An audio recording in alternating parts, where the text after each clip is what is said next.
অবশেষে স্বস্তির খবর দিল আবহাওয়া অধিদপ্তর। তারা বলছে 2 মে থেকে কমতে পারে তাপমাত্রা। 2 থেকে 5 মে প্রতিদিনই হতে পারে বৃষ্টি। সকালে ব্রিফে এসব তথ্য জানিয়েছেন আবহাওয়াবিদ ওমর ফারুক। বলেন, বৃষ্টির সাথে কালবৈশাখী ঝড় হওয়ার সম্ভাবনাও রয়েছে। এপ্রিলের শুরু থেকে সারা দেশের উপর দিয়ে বয়ে যাচ্ছে মৃদু থেকে মাঝারি, কোথাও বা তীব্র থেকে অতি তীব্র তাপপ্রবাহ, যা দেশের 75 বছরের মধ্যে record. Walton air conditioner exchange অফারে স্প্লিট এসিতে 23,000 টাকা পর্যন্ত নিশ্চিত ছাড়। এর ফলে জনজীবনে বেড়েছে অস্বস্তি। সবচেয়ে বেশি ঝুঁকির মধ্যে আছেন খেটে খাওয়া সাধারণ মানুষ। বিরূপ প্রভাব পড়েছে তাদের দিনকার রোজগারে। আগে ইনকাম ভালো ছিল, কিন্তু ইদানিং গরমের কারণে লোকজন বাইরে হচ্ছে না।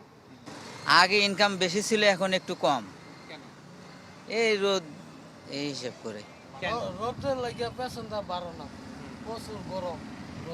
ইনকামও বেশি একটা বাড়ে নেই, ইনকামও খুব কম। সংসার চলা, নিজের পকেট খরচ করা, গ্যারেজ মাহাজন দেওয়া, এর সব দেওয়া খুব মুশকিল হয়ে যায় সংসার চলা। বাংলাদেশ রেড ক্রিসেন্ট সোসাইটি জানায়, রাজধানীর কামরাঙ্গীরচর, লালবাগ, চকবাজার, গ্যান্ডারিয়া, শ্যামপুর, যাত্রাবাড়ি, কদমতলী, তেজগাঁও, রামপুরা, আদাবর, মোহাম্মদপুর, শেরেবাংলা নগর, মিরপুর, পল্লবী এলাকা তাপপ্রবাহের ঝুঁকির মধ্যে আছে।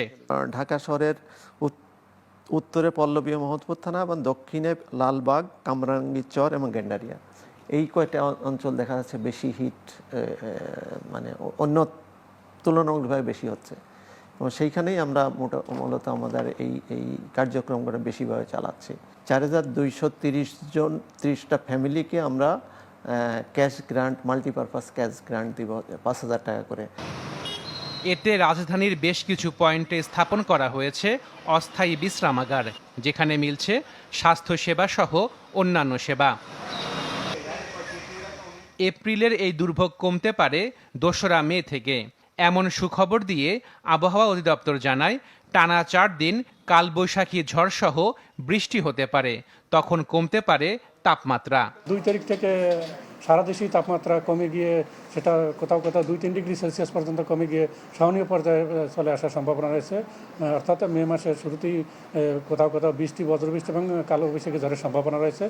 আবহাওয়া অফিস বলছে, চলতি মেয়াদ শেষে এ মাসেই আরেক দফা হিট অ্যালার্ট আসতে পারে। আশেকিন প্রিন্স, চ্যানেল 24, ঢাকা।